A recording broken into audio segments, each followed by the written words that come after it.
So धेरैजना साथीले मलाई पर्सनली फेसबुकमा मेसेज पनि गर्नुभएको थियो र युट्युबमा पनि धेरैजना साथीले कमेन्ट गर्नुभएको थियो कि सर मेरो टिकटकमा टिकटक भिडियोमा कसैले लाइक गर्यो त्यो हेर्न सकिरहेको छैन भनेर र मलाई टिकटकमै पनि धेरैजनाले मेन्सन गरेर सोध्नुभएको थियो कि सर मेरो टिकटक आइडीमा कसैले लाइक गर्यो मैले देखाइरहेको छैन के गर्नुपर्छ भनेर। सो यदि तपाईँको पनि टिकटक भिडियोमा कसैले लाइक गर्यो देखाइरहेको छैन भने आजको यो भिडियोमा 100% काम गर्ने सोलुसन लिएर आएको छु। तपाईँले यो भिडियोलाई स्किप नगरिकन पुरा हेर्नु होला, ढिलो नगरिकन आजको भिडियोलाई आउनु सुरु गरौँ।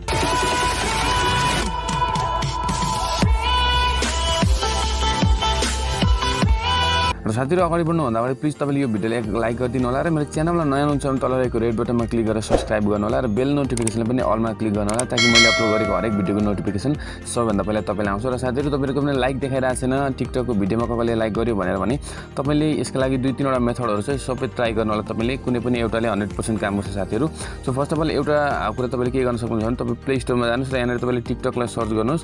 सो सर्च गरिसकेपछि तपाईको फर्स्टमा टिकटक आउँछ र टिकटक आइसकेपछि तपाईले यसलाई गरे हेर्नुस् तपाईको टिकटक चाहिँ लेटेस्ट भर्जनमा अपडेट भएको छ कि छैन। सो यहाँ तपाईको अपडेट भनेर देखाइरहेको छ नि तपाईले यसलाई अपडेट गर्नु होला। मैले अलरेडी यसलाई अपडेट गरिसकेको छु। सो तपाईले पनि यसलाई अपडेट गर्नु होला है त। सो अपडेट गर्नु होला र चेक गर्नु होला तपाईको लाइक देखाएको छ कि छैन। सो त्यति गरेर पनि तपाईको भएन भने तपाईले के गर्नुस् भने सिम्पली तपाई आफ्नो सेटिङमा जानुस् है। सो फर्स्ट अफ अल तपाई आफ्नो सेटिङमा जानुस्, मोबाइलको सेटिङमा र त्यसपछि तपाईले एप्लिकेशन्स भनेर तपाईले सर्च गर्नुस्। तपाईको मोबाइलमा के अब मोबाइल अनुसार फरक पर्न सक्छ हैन। सो म चाहिँ यहाँनेरि एप्लिकेसन एन्ड परमिसन भन्ने अप्सनमा क्लिक गर्दैछु। यहाँनेरि क्लिक गरिसकेपछि तपाईले एप म्यानेजर भन्ने अप्सनमा क्लिक गर्नु होला। तपाईको चाहिँ अल एप्लिकेसन अथवा के आउँछ त्यहाँनेरि त्यसमा क्लिक गर्नु होला। त्यहाँनेरि तपाईले विभिन्न एप्लिकेसन देखाउँछ तपाईको फोनमा भएको। तपाईले त्यसलाई स्लाइड डाउन गर्दै यहाँनेरि टिकटकलाई खोज्नु पर्ने हुन्छ। जस्तो कि मैले यहाँनेरि टिकटक यहाँनेरि भेटिसकेँ है।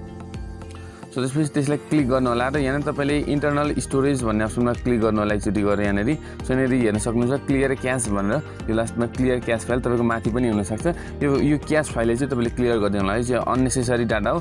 यसले चाहिँ टिकटकलाई फ्रेस राख्नमा मद्दत गर्छ र एकचोटी तपाईले फोर्स स्टप गर्नु होला। सो यहाँनेरि तपाईले झुकेर पनि क्लियर डाटा चाहिँ नगर्नु होला है। तपाईको आइडीहरु सबै उठ्छ। सो क्लियर क्याश मात्रै गर्नु होला तल खालको र फोर्स स्टप गरिदिनु होला एकचोटी र तपाईले टिकटकलाई पुरै क्यान्सल गरिदिनु होला। यसरी तपाईले यसरी ब्याकग्राउन्डमा चलाइरहनु भएको छ नि यसरी यसलाई पुरै स्लाइड अफ गरेर क्यान्सल गरिदिन सक्नुहुन्छ।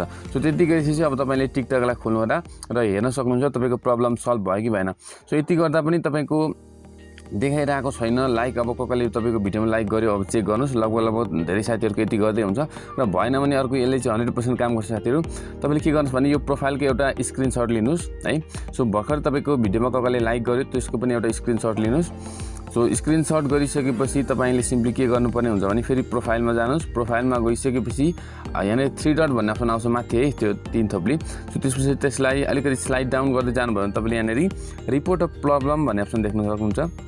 सपोर्ट भन्ने अप्सनमा रिपोर्ट अफ प्रब्लम यसमा क्लिक गरिदिनु होला। सो यसमा क्लिक गरिसकेपछि तपाईले एकछिन वेट गरिदिनु होला र त्यसपछि यस्तो खालको इन्टरफेस तपाईँ यहाँनिर देख्न सक्नुहुन्छ हैन। सो यहाँनिर तपाईले के गर्नु पर्यो भने फलो लाइक्स कमेन्ट्स भन्ने अप्सनमा क्लिक गर्नु पर्यो। फलो लाइक्स कमेन्ट भन्ने अप्सनमा यहाँनिर तपाईको लाइक देखाइरहेछ भने लाइक्स भन्ने अप्सनमा क्लिक गरिदिनु होला र यहाँनिर तपाईले अदर भन्ने अप्सनमा क्लिक गरिदिनु होला। अदरमा क्लिक गरिसकेपछि यस्तो खालको तपाईको समस्या देखाउँछ। तपाईको प्रब्लम सल्भ भयो भनेर भन्दैछ यस अर नो भन्दैछ। हाम्रो प्रब्लम सल्भ भएको छैन। नो भन्ने अप्सनमा क्लिक गरौँ है। नोमा क्लिक गरिसकेपछि निड मोर हेल्प भन्ने अप्सन आउँछ। यहाँनिर क्लिक गर्नु होला। सो यहाँनिर तपाईले अब स्क्रिनशट राख्दिनु होला। त्यो तपाईले 2 वटा अहिले लेटेस्ट स्क्रिनशट जुन गर्नुभएको थियो। सो यहाँनिर तपाईले ग्यालरीको अप्सन देख्दै हुन्छ नि 4 भनेर लेखेको त्यसमा आएर तपाईले 2 वटा स्क्रिनशट अघि तपाईले लिएको 2 वटा स्क्रिनशटलाई यसरी एड गरिदिनु होला। सो यसरी स्क्रिनशटलाई लिइसकेपछि तपाईले यहाँनिर लेख्नु पर्ने हुन्छ डियर टिकटक भनेर लेख्नु होला है। म तपाईले जे लेख्छु त्यही लेख्नु होला। Dear TikTok team I can not see people who like my TikTok video please fix my problem as soon as possible thank you भनेर पनि यस्तो खालको तपाईले मेसेज लेख्नुपर्ने हुन्छ जुन चाहिँ म तपाईले यहाँनिर स्क्रिनमा पनि राखिदिनेछु। सो यसलाई हेरेर तपाईले पनि यही तरिकाबाट चाहिँ टिकटकले एउटा मेसेज लेखेर यहाँनिर रिपोर्ट भन्ने अप्सनमा क्लिक गरिदिनु होला। सो यति गरिसकेपछि तपाईको प्रब्लम 24 घण्टाभित्र यानि कि 1 देखि 2 दिनभित्रमा 100% सल्भ हुन्छ। तपाईले कुर्नु होला। अन्त तपाईको लागि टिकटकको तर्फबाट एउटा मेसेज आउँछ। सो त्यतिन्जेल तपाईले कुर्नु होला र यति गरिसकेपछि तपाईको 100% सल्भ हुन्छ साथीहरु। त्यही पनि भएन भने तपाईले मलाई डाइरेक्ट कन्ट्याक्ट गर्न सक्नुहुन्छ फेसबुकमा होस् अथवा तपाईले युट्युबमै कमेन्ट पनि गर्न सक्नुहुन्छ। सो यति गरिसकेपछि धेरै जनाको सल्भ भएको छ। तपाईको पनि सल्भ हुन्छ है साथीहरु। सो तपाईले पनि यति गर्दिनु होला र आजको भिडियोमा त्यही भिडियो कस्तो लाग्यो मन पर्यो भने लाइक कमेन्ट र शेयर गर्नु होला। Thank you so much.